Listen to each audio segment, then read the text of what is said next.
que é déjà vu? Você entra em um restaurante pela primeira vez e quando você olha ao redor tem uma forte sensação de familiaridade, mesmo que nunca tenha estado naquele lugar antes. É isso que chamamos déjà vu. Déjà vu é um termo francês que se traduz literalmente em já visto. É essa sensação aterrorizante de já ter experimentado a situação em que estamos.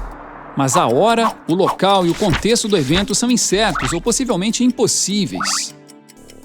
Embora alguns interpretem o déjà vu em um contexto paranormal, como as experiências de uma vida passada, cientistas e psicólogos explicam isso como uma falha momentânea dos neurônios no cérebro, que cria conexões falsas. Uma ideia é que o déjà vu seja uma espécie de contração cerebral. Como e por que o déjà vu acontece? Quase 60% a 80% da população da Terra experimentou uma sensação de déjà vu. Mas como esse fenômeno estranho ocorre? Infelizmente, não existe uma única explicação para o déjà vu. Essa experiência ocorre sem aviso prévio e tem vida curta, e, portanto, torna-se quase impossível ser estudada, pois os cientistas não podem sentar e esperar que isso aconteça.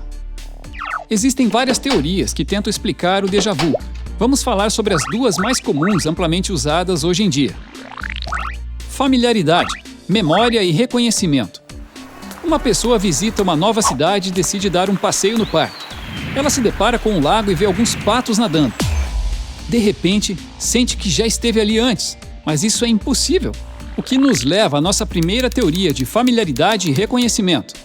Essa teoria simplesmente afirma que a lembrança requer dois processos trabalhando juntos: familiaridade e lembrança.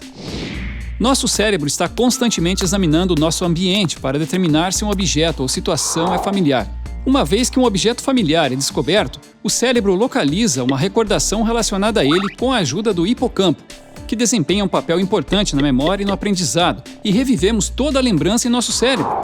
Mas às vezes, quando o cérebro encontra apenas um objeto familiar relacionado ao passado, mas não consegue lembrar o que é ou os detalhes mais refinados desse evento, significa que os dois processos ficaram fora de sincronia. Portanto, nos resta apenas um senso de familiaridade e nenhuma lembrança. É quando experimentamos o déjà vu. Mas isso não explica por que experimentamos o déjà vu para situações verdadeiramente desconhecidas, ou por que não experimentamos para todos os objetos familiares. Isso pode ser explicado por nossa segunda teoria, da atenção dividida.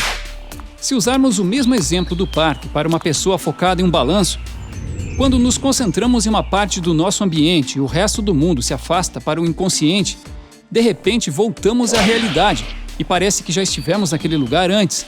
E de fato, sim. Mas naquele momento não prestamos atenção. Enquanto estávamos nos concentrando profundamente em um objeto em particular, nosso cérebro estava trabalhando de forma subliminar, o que está abaixo da nossa consciência, absorvendo o ambiente e, portanto, sentimos um déjà vu. Isso foi um déjà vu para você? E se você pudesse reviver um momento especial da sua infância voltando ao passado? E se você pudesse ver como seria quando envelhecer? Existe uma maneira de podermos voltar ao nosso passado ou ir embora para o nosso futuro? É possível viajar no tempo? Bem, a verdade é que todos viajamos no tempo. No entanto, a realidade é muito mais confusa. Nem todos os cientistas acreditam que a viagem no tempo é possível. Alguns até acham que é perigosa e uma tentativa seria fatal para qualquer humano que escolhesse viajar. Mas nós estamos curiosos e você também. Então, vejamos algumas teorias da viagem no tempo. Cientista do século XX, Albert Einstein desenvolveu uma teoria chamada relatividade especial. A teoria da relatividade especial de Einstein diz que o tempo diminui ou acelera, dependendo da velocidade com que você se move em relação a outra coisa. Quanto mais rápido viajamos pelo espaço, mais devagar viajamos pelo tempo, pelo menos para um observador parado. Vamos usar o exemplo do paradoxo dos gêmeos para entender a relatividade especial. O paradoxo dos gêmeos é um experimento mental em relatividade especial envolvendo gêmeos idênticos. Um dos gêmeos, John, decide fazer uma viagem ao espaço em um foguete de alta velocidade, enquanto o outro gêmeo, Jack, permanece na Terra. Digamos que a idade dos gêmeos seja de 15 anos. Quando John decide deixar a Terra em uma espaçonave viajando a cerca de 99,5% da velocidade da luz, que é muito mais rápida do que podemos alcançar agora, ele comemora somente 5 aniversários durante sua viagem espacial. Quando chega em casa, aos 20 anos de idade, ele descobre que seu irmão gêmeo Jack agora tem 65 anos, se aposentou e desfruta de seus netos. Como o tempo passou mais devagar para John, ele experimentou apenas 5 anos de vida, enquanto seu gêmeo Jack viveu longos 50 anos. Aproximando-se da velocidade da luz, John, que estava dentro da nave espacial, envelheceu muito mais devagar que seu irmão gêmeo em casa. Mas isso é realmente uma viagem no tempo? Talvez não no sentido em que geralmente pensamos, mas de acordo com a natureza do espaço-tempo, sim. Portanto, se a jornada de John começasse em 2003, ele levaria apenas 5 anos para viajar para o ano de 2053, enquanto Jack levaria 50 anos. Em certo sentido, isso significa que John esteve viajando no tempo. Até agora, exploramos apenas as viagens para o futuro, mas voltar no tempo é possível? É espantoso pensar em viajar no tempo. E se você voltasse ao passado e impedisse que seu pai e sua mãe se encontrassem, você não teria nascido. Mas se você não tivesse nascido, não poderia voltar no tempo para impedir que se encontrassem. Existem muitos paradoxos que provam ou nos explicam por que a viagem no tempo para o passado é impossível. Vejamos mais alguns deles. Paradoxo do avô. Você viaja no tempo e mata seu avô. Então agora, seu pai não vai nascer, e você também não. Então, se você nem nasceu, quem matou seu avô? Hora de colocar o chapéu pensante, pessoal.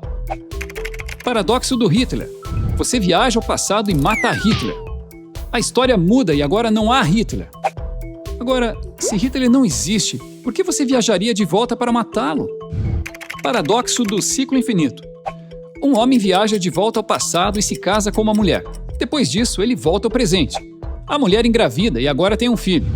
Anos depois, esse filho se torna o viajante do tempo que vai ao passado e se casa com a mesma mulher. Então agora, quem é o filho e quem é o pai? Tenho certeza de que esses cientistas estão corretos e assumindo que viajar para o passado causaria um paradoxo, então temos a nossa resposta. Viajar no tempo para o passado é impossível. Então, para responder sua pergunta, é possível viajar no tempo? Para o futuro, sim, mas para o passado, por enquanto, não.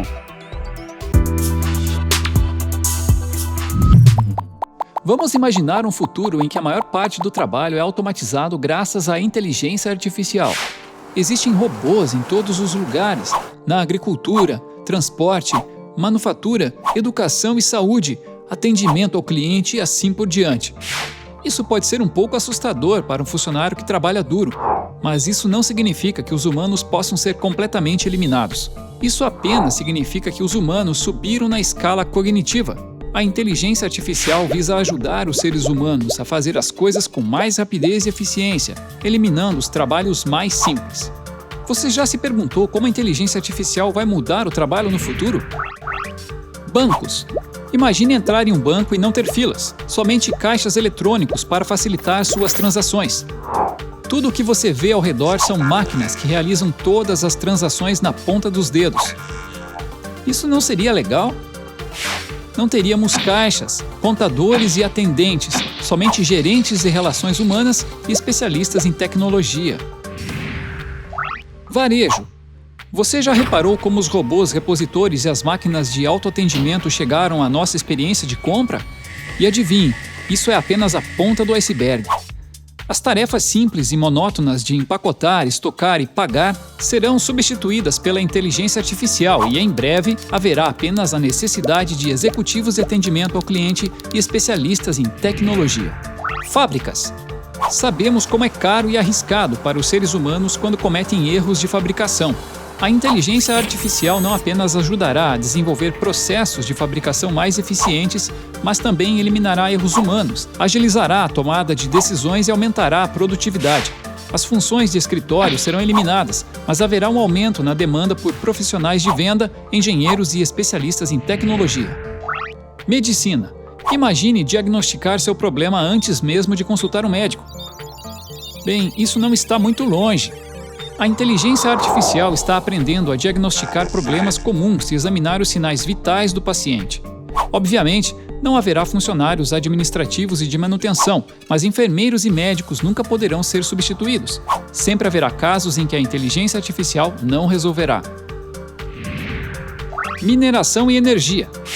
Como os humanos nunca deixam de exigir os presentes da Terra, a inteligência artificial está permitindo que essas empresas explorem novas reservas, melhorando a extração e a produção. Trabalhos manuais e administrativos que envolvem utilização de dados, como leitura de medidores, serão substituídos, enquanto a demanda por trabalhos tecnológicos será dinâmica. Mas todas as tecnologias têm coisas boas e outras ruins. A substituição dos empregados por robôs pode levar ao desemprego em larga escala. Robôs não podem pensar por conta própria, eles apenas realizam tarefas a que se destinam e não reagem a novas situações. Portanto, tendem a travar nesse caso. Eles são muito caros e têm alto custo de manutenção e reparos. Os funcionários podem ficar desmotivados, pois estão acostumados a máquinas que fazem todo o trabalho. Dito tudo isso, pode-se concluir que a inteligência artificial não acabará com os empregos humanos, mas transformará a natureza desses empregos.